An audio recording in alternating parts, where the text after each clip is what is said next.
আকাশবাণী কলকাতা স্থানীয় সংবাদ পড়ছি প্রিয়া বিশ্বকর্মা। প্রথমে বিশেষ বিশেষ খবর।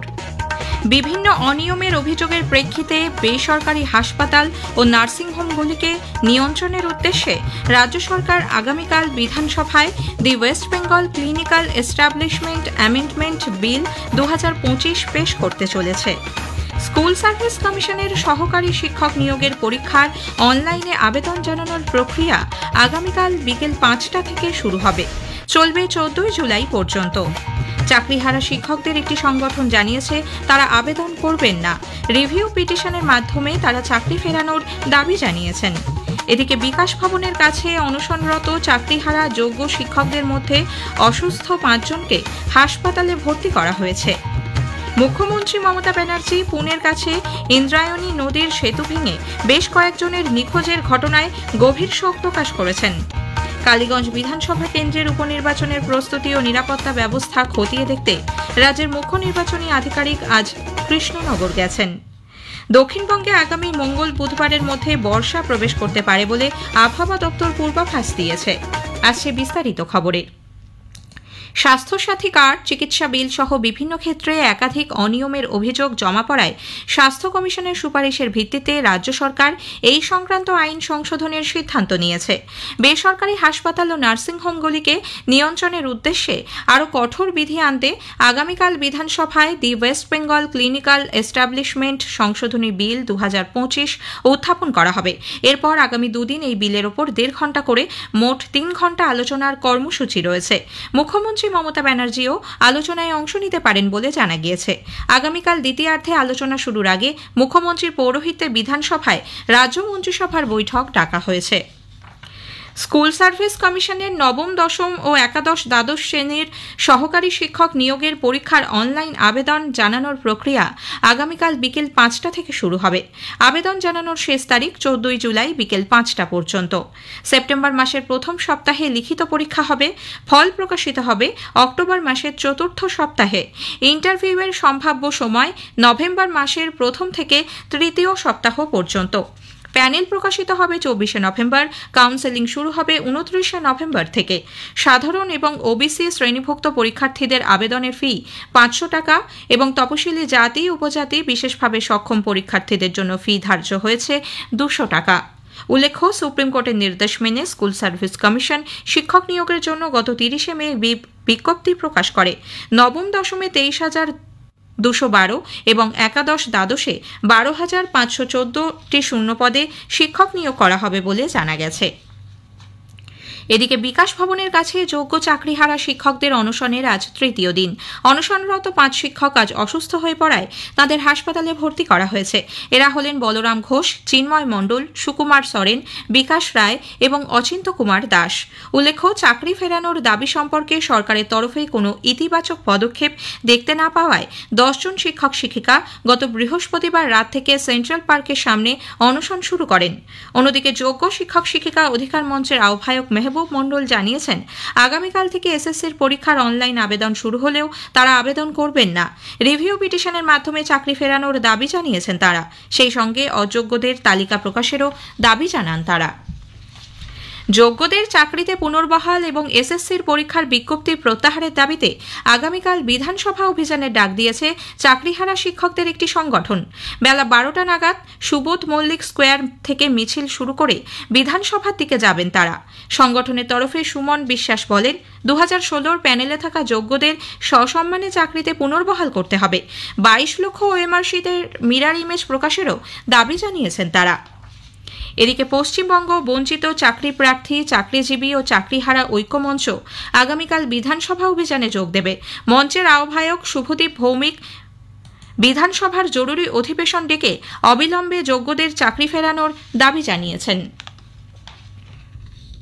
বাঁকুড়ার নতুনগঞ্জে বিজেপির জেলা কার্যালয়ে পুলিশের বিরুদ্ধে ভাঙচুর চালানোর অভিযোগকে কেন্দ্র করে আজ সকাল থেকেই উত্তেজনা ছড়ায়। বাঁকুড়া সদর থানার আইসি বিশাল পুলিশ বাহিনী নিয়ে গতরাতে কার্যালয়ের দরজার তালা ভেঙে নথিপত্র তছনছ ও ভাঙচুর চালান বলে অভিযোগ। প্রতিবাদে বিজেপির কর্মী সমর্থকরা জেলা সদর কার্যালয় থেকে মিছিল করে বাঁকুড়া সদর থানা ঘেরাও ও থানার সামনে পথ অবরোধ করেন। এদিকে এই ঘটনায় পুলিশের বিরুদ্ধে আইনি ব্যবস্থা নিতে চলেছে বিজেপি। দলের রাজ্য সভাপতি সুকান্ত মজুমদার মজুমদার আজ কলকাতায় সাংবাদিক বৈঠকে পরোয়ানা ছাড়া একটি রাজনৈতিক দলের কার্যালয়ে পুলিশ কিভাবে প্রবেশ করে তা নিয়ে প্রশ্ন তোলেন। থানা এ নিয়ে এফআইআর না নিলে বিজেপি জেলা নেতৃত্বকে আদালতে যাওয়ার নির্দেশ দেওয়া হয়েছে বলে শ্রী মজুমদার উল্লেখ করেন।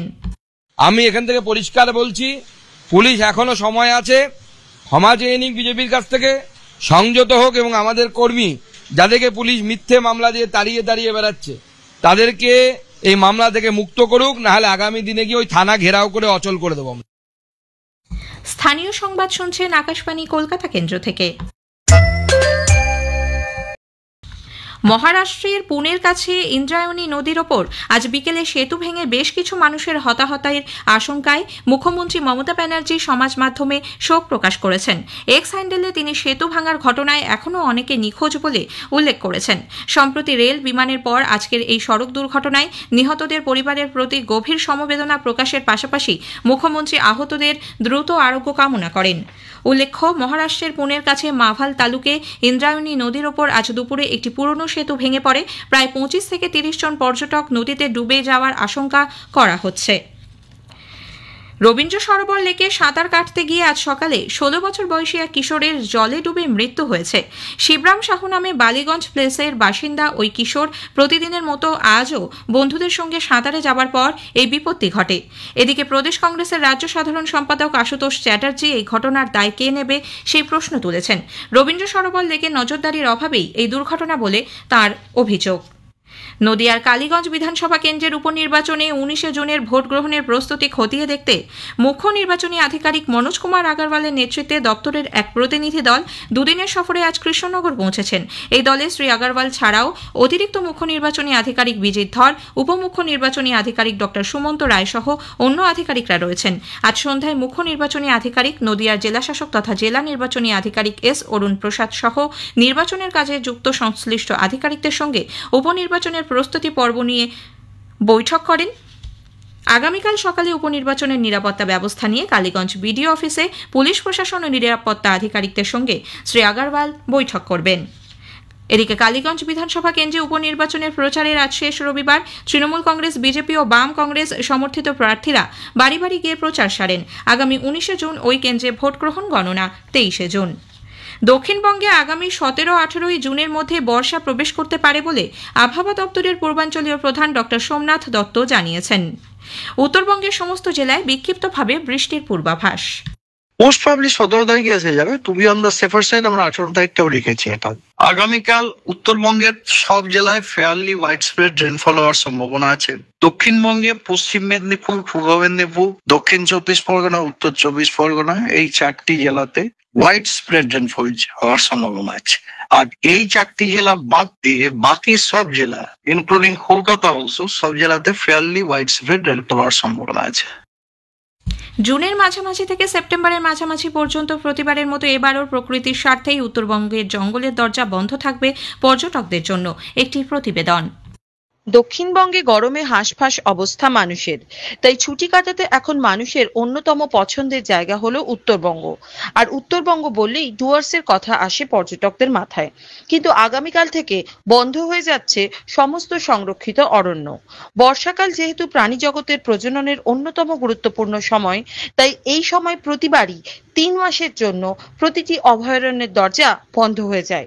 আগামীকাল থেকেই তাই বন্ধ হয়ে যাচ্ছে জঙ্গল সাফারি। তবে সুন্দরবনের কোর এলাকায় মানুষকে যেহেতু সাধারণত ঢুকতে দেওয়া হয় না, তাই সুন্দরবনের যে অংশে পর্যটকরা যেতে পারেন তা খোলাই থাকছে, এমনটাই জানালেন বনমন্ত্রী বীরবাহা হাঁসদা। প্রত্যেক বছর এটা ফরেস্ট ডিপার্টমেন্ট সব জায়গারই নিয়ম। আমাদের যেমন জীবনযাত্রা আমরা যেভাবে পালন করি, তো পশু পাখিদেরও একটা জীবনযাত্রা থাকে, তো সেইটাকে মাথায় রেখে ফরেস্ট শুধুমাত্র আমাদের ওয়েস্ট বেঙ্গল নয় সমস্ত জায়গায় 3 মাসের জন্য বন্ধ থাকে। কিন্তু সুন্দরবনে যেখানে পাবলিক যাওয়া আসা করে সেখানে কিন্তু ওপেনই থাকছে, সেখানে কোনো রকম বন্ধের কোনো নিয়ম নেই আমাদের। আশফিন নাহার, আকাশবাণী সংবাদ, কলকাতা। শেষ করার আগে স্থানীয় সংবাদের বিশেষ কিছু অংশ আরও একবার। বিভিন্ন অনিয়মের অভিযোগের প্রেক্ষিতে বেসরকারি হাসপাতাল ও নার্সিংহোমগুলিকে নিয়ন্ত্রণের উদ্দেশ্যে রাজ্য সরকার আগামীকাল বিধানসভায় সংশোধনী বিল পেশ করতে চলেছে। স্থানীয় সংবাদ শেষ হলো।